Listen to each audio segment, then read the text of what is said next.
My name is Harper McAllister, and for 15 years I have started every single morning the same way. I open the Notes app on my phone and type the date. Then I write one sentence. Today is another day London has been gone. Some mornings I add more. Some mornings I can't. But I never miss a day. Not once. Not even the morning after my daddy's funeral. Not even the morning my daughter was born screaming into the world. Not even the morning I found the first message. This is the story of how my little sister disappeared from the Gillsville Peach Festival on July 18, 2009, how everyone thought she ran away, how I never believed it, and how the truth finally clawed its way out of the red Georgia clay in the summer of 2024 and nearly killed what was left of my family. If you're from a small town, you already know how this starts. Everybody knows everybody. Everybody goes to the same churches, the same Friday night football games, the same family reunions where the same aunt asks the same question about when you're finally gonna settle down and give your mama grandbabies. In Gillsville, Georgia, population 287 on a good day, secrets don't stay secret long. Except sometimes they do. Sometimes they rot underground for 15 years and grow teeth. London Ray McAllister was 17 the summer she disappeared. I was 22, home from the University of Georgia for the weekend because Mama begged me to help with the Peach Festival booth. Daddy was on the city council, which in Gillsville means he wore a lot of pastel polo shirts and argued about whether we should finally pave the road out to the old cotton gin. London was supposed to be the 2009 Peach Festival junior princess, which sounds ridiculous until you understand that in our town that title came with a rhinestone crown, a sash, and a full scholarship to North Georgia Technical College if you wanted it. She was beautiful in that effortless small-town way, long chestnut hair she flat-ironed every morning even when the humidity made it pointless, hazel eyes that changed color depending on what she wore, and a laugh that made old men blush at the Piggly Wiggly. She played varsity softball, sang alto in the youth choir at First Baptist, and had a 3.9 GPA because she actually liked school. Everybody loved London. Everybody thought they knew her. I knew better. She had started pulling away that spring. Little things at first, skipping Wednesday night supper at church, claiming headaches when Mama wanted to take her dress shopping for senior prom, spending hours locked in her room texting somebody she wouldn't let me see. When I asked who it was, she'd smile the secretive little smile and say, "Just a friend, Harp. Chill." I should have pushed harder. The morning of July 18th was already hotter than the hinges of hell. I was up at 5 helping Mama load the pickup with peach ice cream makers and the hand-painted sign Daddy made that said McAllister Farms, pick your own or we pick EM for YA. London came stumbling out around 7 wearing cut-off shorts and one of Daddy's old UGA shirts tied at the waist, hair in a messy bun, no makeup. She looked hungover, but I knew she hadn't been drinking. London didn't drink. She was the good one. "Morning, princess," I teased, tossing her a peach. She caught it one-handed and bit into it without wiping the fuzz off first. Juice ran down her chin. "I'm not wearing that stupid crown tonight," she muttered. "You have to. It's tradition. Tradition is dumb." Mama clapped her hands. "Girls, quit bickering. London, go put some decent clothes on. We leave in 20. London rolled her eyes but obeyed. That was the last time I saw her in daylight. The festival was the same as every year. Same carnival rides trucked in from Gainesville, same bluegrass band, same ladies from the Methodist church selling fried peach pies that would take 5 years off your life and add 10 pounds to your hips. Daddy manned the grill. Mama sold jars of peach salsa. London and I were supposed to take turns on the dunking booth to raise money for the scholarship fund. She never showed up for her shift. At first nobody worried. London was famous for wandering off to talk to friends or sneak behind the FFA barn to gossip. By 6 o'clock Mama started texting her. No answer. By 7 Daddy was walking the grounds calling her name. By 8 the sun had set and the fireworks were about to start and my little sister was just gone. I found her phone first. It was in the grass behind the tilt-a-whirl, screen cracked, battery dead. Her rhinestone case glittered under the carnival lights like it was mocking me. The last text she sent was to a number not saved in her contacts. Please don't do this tonight. I'm begging you. I still have that screenshot. I printed it out and taped it inside the front cover of the binder I've kept for 15 years. The binder with the newspaper clippings, the police reports, the private investigator bills, the Facebook posts from people who swore they saw her in Atlanta, in Chattanooga, in California with a baby on her hip. The police searched for 48 hours. Then a week. Then they found her duffel bag in the woods behind the festival grounds. Clothes, her diary, $200 cash she'd been saving from babysitting, and a note in her handwriting. I can't do this anymore. I'm sorry. Don't look for me. That was it. Case closed. Runaway. Except London didn't run. I knew it the second I read that note. The handwriting was hers, but the words weren't. London used smiley faces in her O's when she was happy and drew little hearts over her eyes. That note was written in block letters, no hearts, no smileys. Somebody made her write it. But nobody believed me. Not the sheriff, who went to high school with Daddy and thought teenagers were dramatic. Not Mama, who swallowed a bottle of Xanax and slept for 3 days straight. Not even Daddy, who sat on the porch every night with a shotgun across his knees like that would bring her back. I left Gillsville 2 weeks later and swore I'd never come home until I found her. I became a journalist instead. True crime. I chased stories about missing girls the way some people chase storms.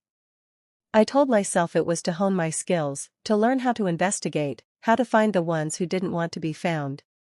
Really, I was looking for London in every case. I never found her. Until June 12, 2024. I was in New Orleans covering a cold case that had just broken wide open when my phone rang with a Georgia area code I hadn't seen in years. Harper McAllister? The voice was young, female, shaking. This is she. My name is Sadie Pruitt. I'm calling about your sister. London. My knees buckled. I sat down hard on the hotel carpet. I know where she is, Sadie whispered. And I think she's my mom. I flew home that night. Sadie met me at the Waffle House off I-85 in Commerce. She was 19, tiny, with London's hazel eyes and the same nervous habit of twisting her hair around her finger when she was thinking. She had a backpack full of papers and a story that made my blood turn to ice. In 2009, Sadie's adoptive parents, Ruth and Tommy Pruitt, told everyone they were fostering a baby girl from a teenage mother who didn't want to be found. They lived 20 miles away in Homer, close enough that London could have walked there if she'd tried. They finalized the adoption 6 months later. Changed her name from baby girl McAllister to Sadie Ruth Pruitt. They told Sadie she was born October 3, 2009. Do the math. London disappeared July 18. Sadie was born 2.5 months later. Somebody kept my sister pregnant and hidden for 77 days. Sadie found out the truth because Ruth died of breast cancer in April.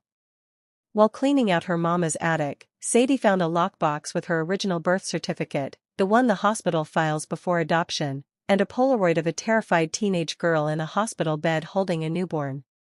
On the back, written in Ruth's neat teacher handwriting, London and Sadie, October 3, 2009. Sadie started digging. She found the old articles about the missing Peach Festival princess. She put 2 and 2 together and nearly had a nervous breakdown.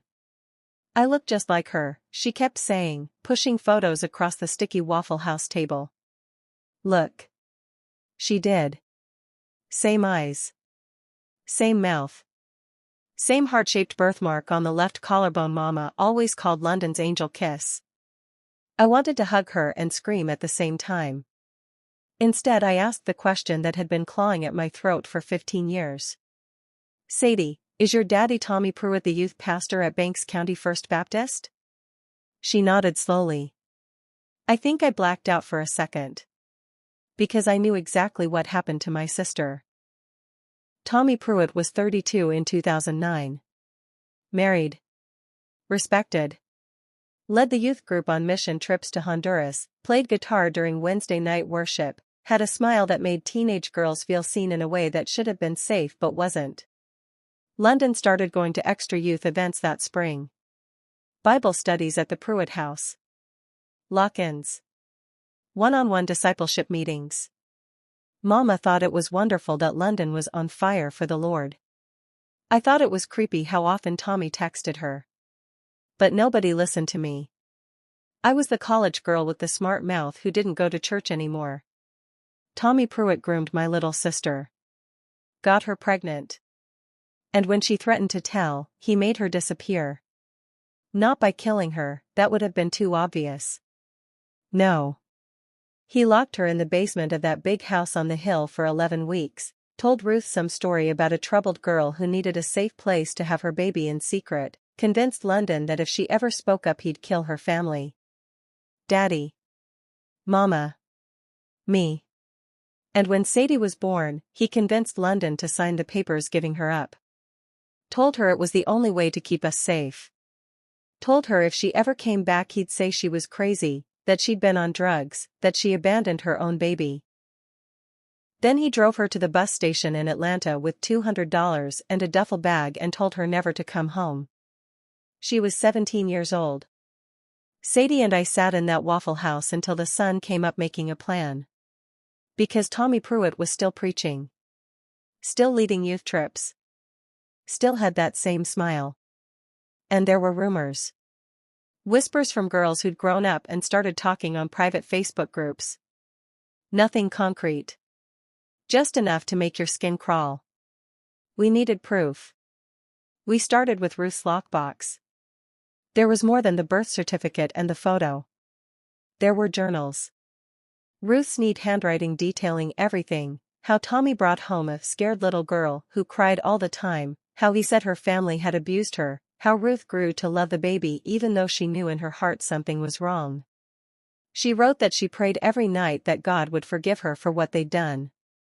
There were cassette tapes too, actual cassettes, labeled London, discipleship sessions. Tommy recorded everything back then. Thought it made him look professional. We listened to them in my rental car in the Walmart parking lot. His voice, smooth and calm, London, the Bible says children obey your parents in the Lord, for this is right. I'm your spiritual father now. Her voice, small and broken, I just want to go home. I threw up in the parking lot. Sadie held my hair back and cried with me. We took everything to the Georgia Bureau of Investigation. Not the local sheriff, too many of them went to Tommy's church. The GBI. They moved fast once they realized what we had. Tommy lawyered up immediately. Claimed London was a troubled girl who seduced him, that Ruth forced the adoption, that he'd been living with the guilt ever since. But the GBI found more. They found the basement room. It had been renovated into a home gym, but when they tore up the carpet they found the original padding stained with what tested positive for blood and amniotic fluid.